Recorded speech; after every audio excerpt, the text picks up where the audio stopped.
बिस्मिल्लाहिर्रहमानिर्रहीम अस्सलाम वालेकुम viewers, welcome back to my channel Fatima vlog. I hope आप लोग खैरियत से होंगे। मैं भी अल्हम्दुलिल्लाह अपने घर पे खैरियत से हूँ और मेरी दुआ है कि अल्लाह ताला आपको भी अपने घरों में खुश और आबाद रखे, हंसता मुस्कुराता सेहत के साथ ज़िंदगी वाला रखे। और बस जनाब यहाँ पे व्लॉग का स्टार्ट जो है शाम से कर लिया। लाइट नहीं थी तो मैंने कहा सबसे पहले जो है आटा गूँध लिया जाए, क्योंकि मैं इसको ना मुख्य लगा के 15 से 20 मिनट रख देती हूँ, तो फिर ये कि सेट हो जाता है तो बड़ी अच्छी सी रोटी बन जाती है। और साथ ही बस नमक और थोड़ा सा ऑयल भी डाल देती हूँ। और ना लग रहा है इतनी जल्दी काम हो गया, लेकिन अच्छा खासा देर लगती है, क्योंकि ना मुझे आटा गूँधने में बड़ी मुश्किल पेश आती है। अच्छा नहीं लगता है ज़रा आटा गूँधना, मुझे ना खुशकी इधर उधर गिरती है। तो बस सबकी अपनी अपनी जो होती हैं आदतें होती हैं ना। तो बस यहाँ पे ना रोटी डालूँगी। और ना कल सालन ज़्यादा बना लिया था तो बस सालन गर्म करूँगी फ्राई पैन में आखिरी में। तो मैंने कहा चलिए मीठा बना लिया जाए, बहुत दिन हो गए तो मीठा नहीं बना है। तो बस यहाँ पे ना थोड़े से 1 चमचा घी में मैंने इलायची पाउडर डाल के, हो या साबुत जैसी भी इलायची हो खुशबू के लिए, और बस आधा पैकेट जो थी सेवइयाँ ब्राउन करके। और झटपट से इतने क्विकली बन जाता है ये वाला मीठा, और ना मेरे बच्चों को पसंद भी बहुत है। तो बस मैं तो ना झटपट से यही बना लेती हूँ, और ना ज़्यादा मेवे वेवे का भी एहतमाम नहीं करूँगी। खोया हो या फिर बची हुई मिठाइयाँ होती हैं ना, बर्फ़ी या कलाकंद, तो वो भी डाल दो तो उससे बड़ी अच्छी जो है टेस्टी बन जाती हैं ये हमारी सेवइयाँ। तो बस यहाँ पे ना मैं थोड़ा सा फ्राई करूँगी इसको, और साथ ही बाज़ लोग इसमें दूध भी डालते हैं और अपनी पसंद के मेवे ज़ात भी डालते हैं। तो बस मैं तो ना, मेरे बच्चे ज़्यादातर निकाल निकाल के फेंकते हैं, मेवे साबुत होते हैं, तो बस मैं कूट के डाल देती हूँ पीस के भी, तो उससे भी बहुत अच्छा टेस्ट आ जाता है। और आप लोग सुनाएं, आप लोगों की ज़िंदगियों में क्या चल रहा है। तो बस यहाँ व्लॉग का स्टार्ट हो गया है, तो 2 दिन की क्लिप्स जो हैं वो मिक्स करके डालती हूँ। तो पूरे व्लॉग में बंदे रहिएगा, बहुत इंटरेस्टिंग व्लॉग होने वाला है। और साथ ही जो है दूसरे दिन मैंने कीमे की रेसिपी बनाई है, तो वो भी आप जाके आप लोगों को शेयर करूँगी। तो आई होप आप लोग आज का व्लॉग पसंद करेंगे और पूरा वॉच करेंगे।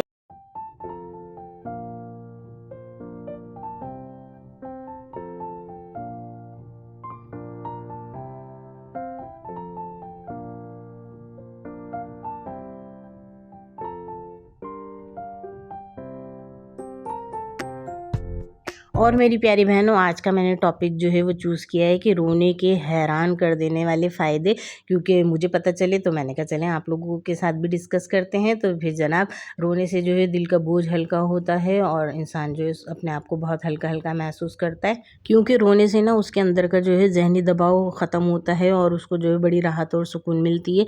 तो जनाब, रोना जो है कोई बुरी बात नहीं है, हमें जो है अपने आप का ख्याल खुद रखना है। तो अगर कभी किसी की कोई बात बुरी लग जाए या कोई गम या कोई तकलीफ़ हो और रोना आए, तो रोने में बिल्कुल भी जो है हमें बुरा नहीं लगना चाहिए, क्योंकि रोने से ना जिस्म से स्ट्रेस के केमिकल जो है वो बाहर निकलते हैं और उससे जो है हमें अपना आप जो है बहुत अच्छा महसूस होने लगता है। आँखें भी साफ़ हो जाती हैं और जिस्मानी बहुत फ़ायदा होता है, क्योंकि बाज़ औक़ात जो है हमारी आँखों में जो है छोटे-छोटे ज़र्रात और ना मट्टी वग़ैरह चली जाती है। तो रोने से ये है कि हमारी आँखें बिल्कुल साफ़ सुथरी हो जाती हैं।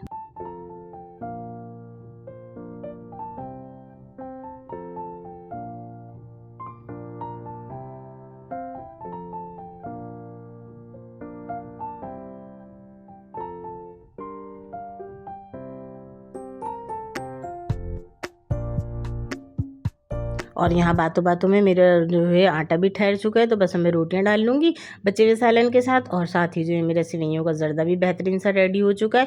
और इसके लिए भी ना मैं बादाम पिस्ते वगैरह जो है ना एक साथ ही कूट के रख लेती हूँ बॉटल में, तो बस ऊपर से डाल देती हूँ और थोड़े से पकते हुए डाल देती हूँ। तो मज़ेदार बेहतरीन सा जो है झटपट से हमारा मीठा रेडी हो जाता है।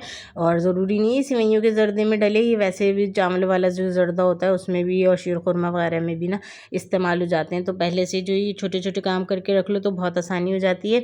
और अब बस ना साथ साथ बर्तन भी अच्छे खासे जमा हो चुके थे, तो मैंने कहा लगे हाथ इनको भी धो लिया जाए, क्योंकि बढ़ते रहते हैं तो फिर और जो है काम हमारा देर से होने लग जाता है। तो बस साथ साथ जो है ये भी टिप है कि आप किचन भी समेटते रहें, और ना उसके अलावा जो है बातें तो मेरी आपसे चलती रहती हैं। तो जनाब, बस अब आ जाते हैं टॉपिक की तरफ कि सिर्फ रोना जो है अल्लाह के सामने है, क्योंकि अल्लाह से ही अपनी दुआएं कबूल करवानी है और अल्लाह से ही मदद तलब करनी है। क्योंकि देखें, बंदों के सामने तो रोने का कोई फ़ायदा नहीं है, हम बाज़ औक़ात तो सोचते हैं कि इसको अपना दुःख बता देंगे, उसको अपनी तकलीफ़ बता देंगे तो शायद कम हो जाएगी या वो हमारी मदद कर देगा, लेकिन ऐसा नहीं होता क्योंकि हमें नहीं पता होता ना कि कौन हमारे साथ कितना सिंसियर है, किसके दिल में हमारे लिए क्या है। बाज़ औक़ात हमारा पीछे से वो मज़ाक उड़ा रहे हों और बाज़ औक़ात जो है वो हमें ही बुरा भला कह रहे हो कि बस ये तो हर वक़्त रोती रहती है, इसका तो बस हर वक़्त का यही है। तो बस इससे बेहतर है कि आप जो है सिर्फ़ अल्लाह ताला से ही लौ लगाएँ और उसी से मदद तलब करें। तो इससे जो है हमारी मुश्किलें हल भी होती हैं, हमारी दुआओं की कबूलियत का भी जो है बहुत ज़्यादा सामान पैदा हो जाता है। और रोने से जो है कोई भी इंसान जो है अल्लाह के आगे कमतर नहीं होता, क्योंकि हमें अल्लाह से ही मदद तलब करनी है, रो रो के गिड़गिड़ा के दुआएं मांगनी है। तो अल्लाह ताला जो है क्यों नहीं हमारी दुआएं कबूल करेगा। बस ये है कि थोड़ी देर लग जाती है, बाज़ दुआएं ऐसी होती हैं जो वक्त लेती हैं, लेकिन उसमें भी हमें ना बेहतरी ही ढूंढनी चाहिए, क्योंकि अल्लाह ताला तो जो है मुसब्बिबुल अस्बाब है। हमसे हमारी माँ से 70 ज़्यादा गुना प्यार करने वाली हस्ती है। तो ये है कि वो हमारी दुआएं क्यों नहीं सुनेगा, लेकिन हर चीज़ का ना वक्त होता है। लेकिन बस इंसान बेसब्र है, और मैं भी ये बातें तो कर रही हूँ, लेकिन बाज़ औक़ात हमें भी सब्र नहीं आता है, और वक्त और उम्र और हालात जो है सब सिखा देते हैं, सब आ जाता है वक्त के साथ साथ। तो बस ये है कि दुआओं को करते रहें कबूल होने के इंतज़ार में, कि अल्लाह ताला जो है कभी ना कभी हमारी दुआएं सुनेगा और हमारा भी वक्त आएगा। तो बस खैर के रास्तों पे चलना है और खैर की ही उम्मीदें रखनी है, और ना बिल्कुल भी अपने आप को जो है ना ज़्यादा थकाना है, और ना ही जो है गिल्ट में अपनी ज़िंदगी गुजारनी है। क्योंकि अच्छे बुरा वक्त तो है सब पे ही आता है, और वक्त तो है का काम तो है गुजर जाना। क्योंकि देखें वक्त के साथ साथ जो है ज़ख्म भी भर जाते हैं, और ना बातें भी गुजर जाती हैं, लेकिन ना वो रवैये और वो हालात जो है इंसान भूलता नहीं है जितना भी चाहे। तो भूलना भी नहीं चाहिए, मैं तो कहती हूँ अच्छा है, उनसे हमें सबक ही सीखने को मिलता है, कि हमें पता चल जाता है कि हमारा जो है बुरे वक्त में किस किस ने साथ दिया, और अब हमारा अच्छा वक्त है तो अब हमारा कौन साथ दे रहा है। और ना हमें उस वक्त क्या जो हमने गलतियाँ की थी तो वो अब हम नेक्स्ट में नहीं करें। तो बस यही है कि जैसे जैसे जो है मैं सीख रही हूँ, तो मैं चाहती हूँ कि मेरी बहनें भी जो हैं वो गलतियाँ नहीं करें जो मैं कर चुकी हूँ अपनी ज़िंदगी में।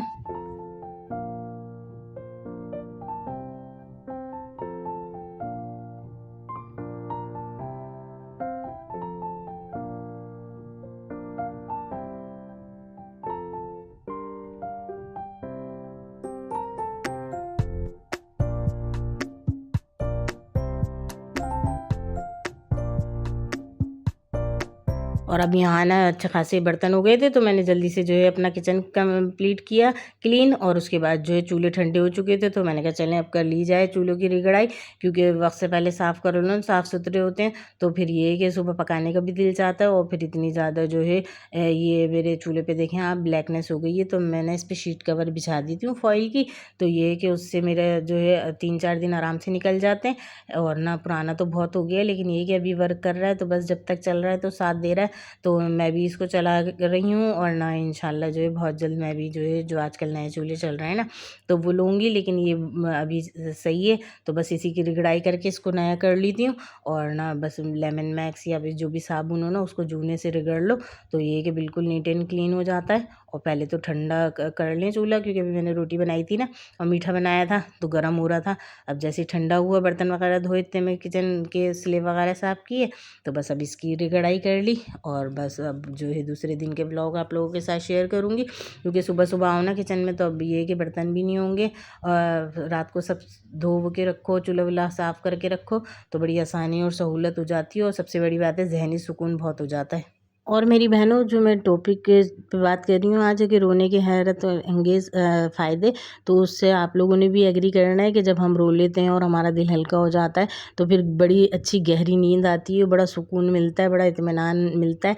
तो मुझे तो ऐसा ही होता है। तो आप लोग बताइएगा कमेंट सेक्शन में कि आप लोगों को भी जो है रोने के बाद जो है बड़ी तसल्ली हो जाती है, ऐसा लगता है कि दिल बहुत हल्का हो गया, किसी से आपने कुछ कह दिया, या आपका जो है स्ट्रेस थोड़ा कम हो गया। तो बस जनाब यही है ज़िंदगी का फंडा, कि रोना इंसान को इंसान बनाता है, कमज़ोर नहीं बनाता है। तो बस रोने में जो है बिल्कुल भी परेशान नहीं हो, और ना अपने जज्बात को बाहर निकालें और अपने आप को जो है हल्का महसूस करें, तो आपको ज़िंदगी बहुत अच्छी लगने लगेगी इंशाअल्लाह ताला। और बस यहाँ जनाब दूसरे दिन मैंने बनाने था कीमा, तो डिफ्रोस्ट करके पहले रख लिया था, और साथ ही जो है सारे लवाजमात काट वाट के रख लो, तो बड़ी आसानी हो जाती है। और जब कोई कोई काम हो ना, तो मैं तो ये कीमा आलू बनाती हूँ, मुझे इतना ईजी लगता है। सारी चीज़ें एक साथ डाल के पकने छोड़ दो और उतने में अपने जो है बाकी के काम करते रहो, तो आराम से जो है कीमा होता है तो 15-20 मिनट में पक भी जाता है। और ना सारी चीज़ें जो हैं इसमें एक साथ डाल भी दो, ये भी झंझट नहीं है कि अभी ये डालो अभी वो डालो एक साथ ही। मैं तो सारी चीज़ें डाल देती हूँ क्विक से। तो आप लोग मेरी रेसिपी से ज़रूर बनाइएगा ये कीमा आलू।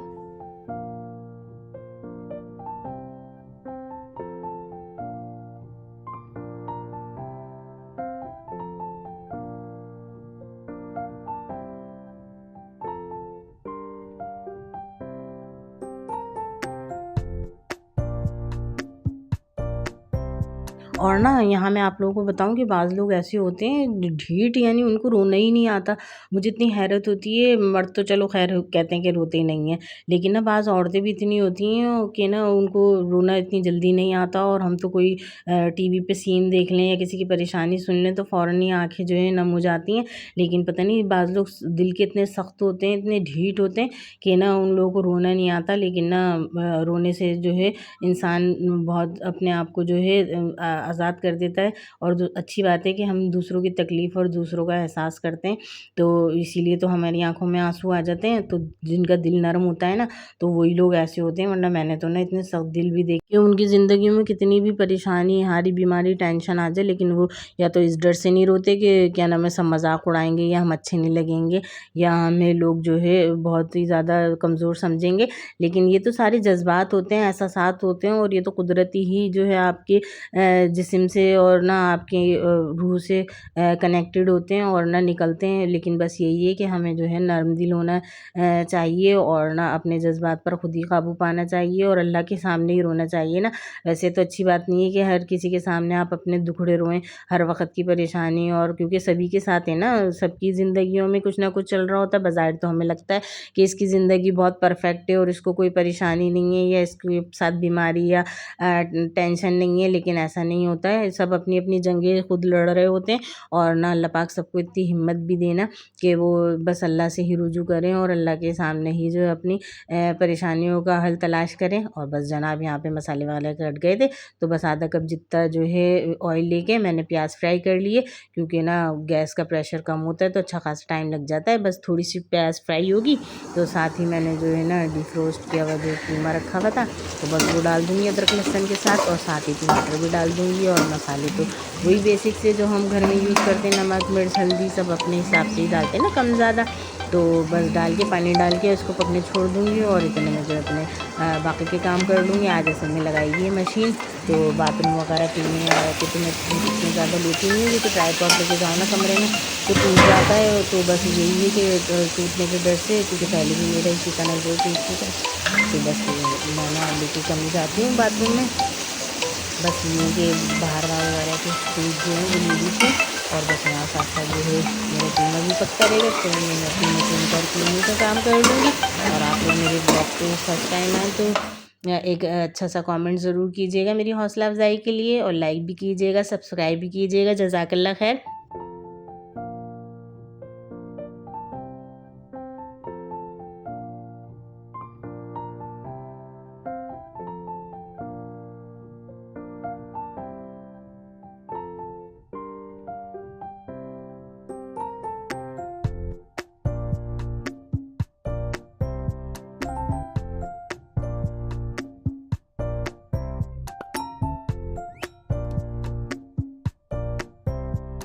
और अब बस मैं यहाँ मसाले डालूँगी अपने कीमे में और इसको पकने छोड़ दूँगी। और साथ साथ जो है मेरा रोटियां भी बन चुकी हैं, क्योंकि ना एक चूल्हे पे हल्की आंच हो जाती है ना जब पक रहा हो, तो फिर रोटी तो तेज़ आंच पे ही अच्छी पकती है। तो बस यहाँ जो है जैसे मेरा कीमा गलेगा, क्योंकि ना मैं ना पहले से ही कीमे के जो है बना के रख देती हूँ थैलियाँ वॉश वगैरह करके, तो ये डिफ्रोस्ट होने में और उसमें ना जो आसानी हो जाती है। तो आप लोग भी ऐसे ही किया करें, जब भी गोश्त या कीमा आया करे ना, तो उसकी जो है पैकेट्स वगैरह बना के रख लें, तो बड़ी सहूलत हो जाती है। फिर एट ए टाइम आपको ना धोने की झंझट होती है और ना ही जो है उसका डिफ्रोस्ट होने का इंतज़ार होता है। बस ऐसे ही डालें और झट से पका लें। बस यहाँ पे देखें अभी ये हो गया है मेरा काम।